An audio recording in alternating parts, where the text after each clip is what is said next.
আবার স্বাগতম আমাদের মাইক্রোসফট অফিস 2016 কোর্সে। আজকে আমরা ইনসার্ট মেনুর টেবিল সেকশন নিয়ে জানব।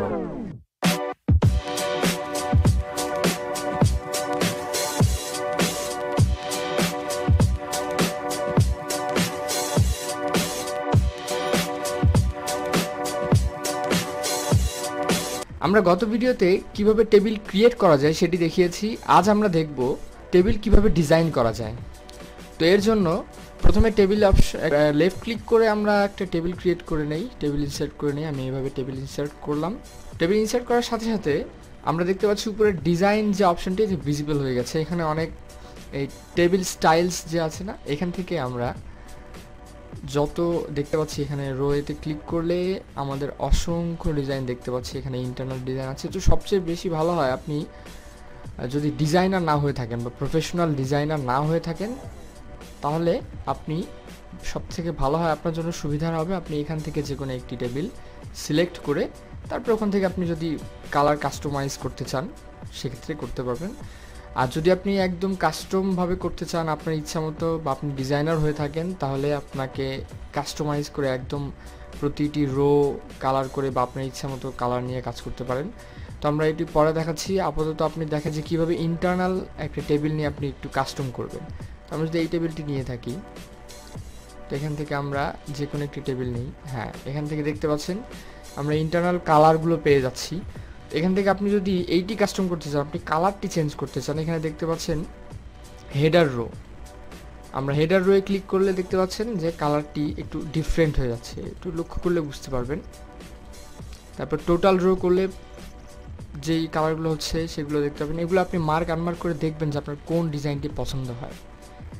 ব্যান্ডেড কলামস, লাস্ট কলাম, এভাবে আপনি স্টাইলগুলো দেখে পরিবর্তন করতে পারেন। আপনি যদি যে কোনো একটি রো, আপনি যদি এই রোয়ের যদি আপনি কালারটি চেঞ্জ করতে চান, সেই ক্ষেত্রে আপনি একটু এই যে দেখতে পাচ্ছেন, যদি আমরা রোয়ের একটু কাছাকাছি মাউসের কাছাকাছি নিয়ে যাই, যে ব্ল্যাক অ্যারোর চিহ্নটা আসছে, এখানে লেফট ক্লিক করে আপনি একদম পুরো রোটা সিলেক্ট করে এখান থেকে আপনি শেডিংয়ে গিয়ে কালার চেঞ্জ করতে পারবেন আপনার যে কালার ইচ্ছা। এভাবে আপনি প্রতিটি রো সিলেক্ট করে প্রতিটি কলামের উপরে যদি মাউস রাখেন, দেখতে পাচ্ছেন আমাদের যে ব্ল্যাক অ্যারো চিহ্নটি চলে এসেছে। এখানে লেফট ক্লিক করলেই আমার একদম যে দেখতে পাচ্ছেন উপরে চলে এসেছে। আপনি এখান থেকেও চেঞ্জ করতে পারেন, অথবা আপনি এখান থেকেও চেঞ্জ করতে পারেন।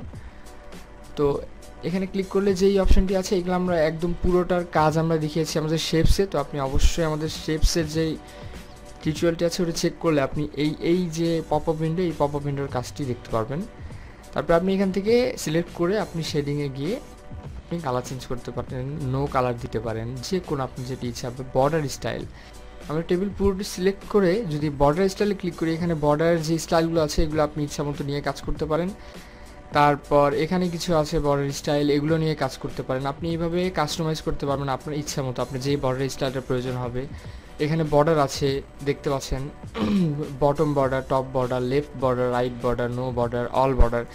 এভাবে আপনি যেভাবে ইচ্ছা আপনি সেভাবে ড্র টেবিল, হরিজন্টাল লাইন, এই অপশনগুলো আপনি চেক করে যেটি আপনার প্রয়োজন হবে সেটি কাজ করতে পারেন। বর্ডার পেইন্টার, আপনি যদি বর্ডার পেইন্ট করতে চান সেটি এখান থেকেই করতে পারবেন। তো আমরা এইভাবে একটি ইন্টারনাল টেবিল নিয়ে সেটি ইচ্ছামতো কালার করে ডিজাইন করতে পারবো। তারপর যদি আপনি এখন নিজের ইচ্ছা মতো ডিজাইন করতে চান, সেটিও খুব কঠিন কাজ না। সেটার জন্য আপনাকে ইনসার্ট টেবিল, এখান থেকে যে একটা টেবিল নিলাম, আমি এখন এই যে কালার করব, সেই কালার করার জন্য আমাকে রোগুলো সিলেক্ট করি। যেটা মনে করেন আমি এই রোটি সিলেক্ট করে কালার করতে চাচ্ছি, সেক্ষেত্রে আমাকে এই যে এখান থেকে আপনি যেই কালার নিতে চান সেই কালার নিয়ে আপনি সিলেক্ট করে করে প্রতিটি সিঙ্গেল সিলেক্ট করতে পারেন, বা আপনি পুরোটা সিলেক্ট করে কাজ করতে পারেন। যেভাবে আপনার ইচ্ছা হবে সেভাবে কাজ করতে পারবেন। তারপরে যে লেআউট অপশানে আসি, এই লেআউট অপশানে আমরা দেখতে পাচ্ছি আমরা যে ড্র টেবিল করেছিলাম, ড্র টেবিলের পরে কিন্তু লেআউট অপশানটি ভিজিবল হয়ে গেছিলো। তো আপনি এখান থেকে কী করতে হবে, ইনসার্ট করতে পারবেন লেফট, রাইট, মার্জের বিষয়টা আপনাকে দেখিয়ে দেই। মার্জের বিষয় হচ্ছে আপনি এই দুটো রো যদি আপনি সিলেক্ট করে মার্জ করতে চান, মানে আপনি দুটো রো একটি রো করবেন, সেক্ষেত্রে দুটো সিলেক্ট করে বা যদি আপনি করতে চান সিলেক্ট করে মার্জ সেলে ক্লিক করে দেখতে পাচ্ছেন আমার দুটো রো, দুটো ঘর একটি ঘরে পরিণত হয়ে গেছে। স্প্লিট করলে আবার এই দেখতে পাচ্ছেন, স্প্লিট করে আপনি ভাগ করতে পারবেন একটি ঘর। তো এভাবে আপনি স্প্লিট টেবিলে ক্লিক করলে আপনি টেবিল ভাগ করতে পারবেন। এভাবে অটোফিল আছে, হাইট, আপনি টেবিলের কী হাইট দিতে চান সেটি দিতে পারবেন। তারপর ডিস্ট্রিবিউট রোস, আপনি এখানে কিছু অ্যালাইনমেন্ট অপশন আছে, অ্যালাইনমেন্ট করে কাজ করতে পারেন। সেল মার্জিনস দিতে পারেন।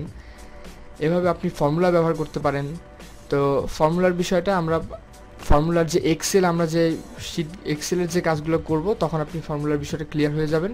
ফর্মুলা নিয়ে কোনো প্রশ্ন থাকলে আমাদের করবেন, আমরা ফর্মুলা নিয়ে আগামীতে টিউটোরিয়াল দেব অবশ্যই। যদি টেবিল ডিজাইন এবং টেবিল ক্রিয়েট বা টেবিল নিয়ে কোনো ধরনের অথবা আমাদের কোনো টিউটোরিয়াল নিয়ে কোনো প্রশ্ন থাকলে বা কোনো কনফিউশন থাকলে অবশ্যই আমাদের কমেন্ট সেকশনে জানান। ফেসবুকে আমাদের সাথে কানেক্টেড থাকুন, আমাদেরকে প্রশ্ন করুন, আমরা যথাসাধ্য চেষ্টা করব আপনাদেরকে সাহায্য করার জন্য। অসংখ্য ধন্যবাদ আমাদের ভিডিওটি দেখার জন্য। সামনে টেকনোলজি বিষয়ে অসংখ্য ভিডিও আসবে। Till then, like, subscribe and share. তবে নতুন ভিডিও নোটিফিকেশন পেতে বেল আইকনটি অবশ্যই ক্লিক করুন।